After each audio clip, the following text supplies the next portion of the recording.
ওই যে মক্কার লোকগুলো যারা মানুষ খুন করত, জেনা করত, মানুষের সম্পদ ছিনতাই করত, ওদেরকে যখন নবীজি এই ভয়টা তৈরি করেছিলেন যে জবাব কিন্তু দেওয়া লাগবে, এই মানুষগুলো এতে পরিবর্তন হয়ে গেছে, যারা নারীর ইজ্জতের জম ছিল তারা নারীর ইজ্জতের পাহারাদার হয়ে গেছে।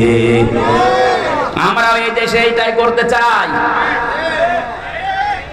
কিন্তু এটা করার জন্য যেটা লাগবে তার নাম কোরআন। এটা বাদ দিয়ে মানুষের চরিত্র সংশোধন করা সম্ভব না, এইটাই আমরা চাচ্ছি। মানুষগুলো যারা চিন্তা করে, রাহাজানি করে, যারা জেনা করে, মদ খায়, এই মানুষগুলোর ভেতরে জবাব দেওয়া লাগবে।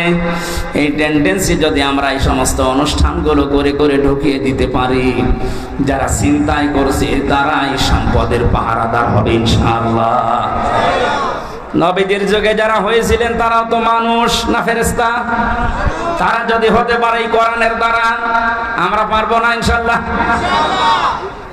কিয়ামতে আপনি দাঁড়াবেন সর্বপ্রথম আল্লাহর সামনে কয়জন করে বলেন বলেন? এখানে আমি 8টা শিক্ষা নিয়ে আসতে চেয়েছি। প্রথম নম্বরে আপনার জীবনে যেন একটা ধাক্কা লাগে না, আমি একটু থেমে যাই, আমি কি নিয়ে হাজির হচ্ছি। এখনই যদি চোখ বন্ধ হয়ে যায়, আমার তো এখনই দাঁড়ানো লাগবে। দ্বিতীয় নম্বরে, কত মানুষ আমাদের ভারত, বাংলাদেশ, পাকিস্তানে বহু জায়গায় আমি ঘুরেছি, মানুষের ভেতরে এই টেন্ডেন্সি, এই বিশ্বাস, এই কথা কে যেন ঢুকিয়েছে যে কোনো চিন্তা নেই, কিয়ামতের ময়দানে বাবা আছে।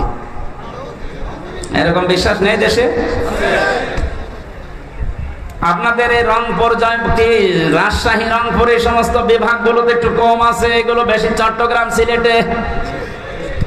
ওরা এত ভক্ত বাবার, আমার মনে হয় রাসূলুল্লাহকে অত ভালোবাসে না। এখান থেকে আমি যেটা নিয়ে আসতে চেয়েছি, আল্লাহ বলেন কিয়ামতে একা একা দাঁড়াবি, কেউ থাকবে না। তাহলে এই কথা দিয়ে যারা আপনাকে ধোঁকা দিয়ে বোকা বানাচ্ছে যে চিন্তা নেই বাবা থাকবে, এটা ডাহা মিথ্যা কথা বলেন। আর এগুলো তৈরি করার জন্য সবচাইতে বড় ব্যবসার জায়গা এই মাজার। 48,000 মাজার এখন এই দেশে সরকারি জরিপে। আপনি একটা মাজার দেখান যেখানে শরীয়তের বিরোধী কাজ নেই, একটা দেখান। নবী জানিয়েছেন লা তাত্তাখিদুল কুবুর মাসাজিদা, কবরকে সেজদার জায়গা বানিও না। অথচ অধিকাংশ মাজারে দেখি সেজদা দেয়।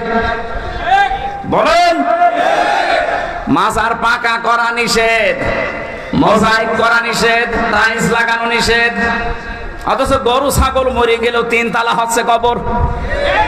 এই জন্যই তো হক্কানি আলেমরা বলছে মাজার গড়িয়ে ভেঙে দেন, কোনো কাজ নেই মাজারের। মাজারের যদি এত সম্মান থাকতো, নবীজির জামাই হযরত ওসমানকে দেখে আসলাম, কবর জান্নাতুল বাকিতে পড়ে আছে, একটা পাথর দেওয়া মাত্র, কিচ্ছু নেই। যিনি জান্নাতের গ্যারান্টি জিন্দা অবস্থায় পেয়েছেন দুনিয়ায়, তার কবর যদি শুধু একটা পাথর দেওয়া থাকে মাথার কাছে বা পায়ের কাছে, আপনি কি তার চাইতে বড় কিছু হয়ে পড়েছেন যে আপনার কবর পাকা করা লাগবে?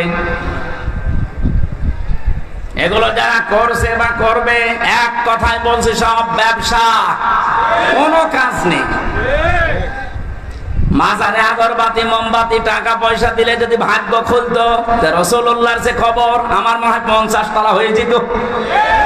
কথা বলেন, পৃথিবীর সর্বশ্রেষ্ঠ মানুষের কবরে যদি টাকা দেওয়া না লাগে, মোমবাতি দেওয়া না লাগে, আগরবাতি না লাগে, দোয়াও করতে দেয় না। আমি রাসূলের রওজার পাশে দাঁড়িয়ে শুধু ভাবে হাত তুলেছিলাম যে পুলিশ পাহারা দেয় ওখানে, আমার হাতের উপরে ওই যে লাঠি হাতে থাকে, বাড়ি দিয়ে বলছে কি চাচ্ছেন আপনি?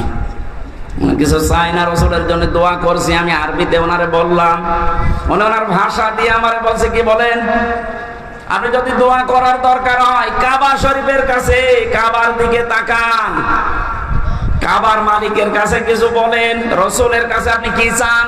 ও মনে করছে আমি কিছু চাচ্ছি। শ্রেষ্ঠ কবর পৃথিবীতে, তার কবরের পাশে দাঁড়িয়ে যদি কিছু চাওয়া যায় না হয়, তো পৃথিবীতে কোন মহারথী আছে যে তার কবরের পাশে যে চাওয়া যায়? সুতরাং এই ভ্রান্ত ধারণা থেকে, এটা যে রেকর্ড হচ্ছে এই জন্য বলছি, কালকে সারা বাংলাদেশ সহ বিশ্বে বাংলা ভাষাভাষী মানুষের কাছে ছড়িয়ে যাবে। সবাইকে আহ্বান জানাচ্ছি, আপনি কিয়ামতে কোনো বাবা নিয়ে উঠবেন না, কোনো পীর সাহেব নিয়ে না, আপনি একা একা উঠবেন। কয়জন করে? স্রেফ একা, কেউ থাকবে না। আপনি আবার মিলান যে আপনি কি জবাব দেবেন।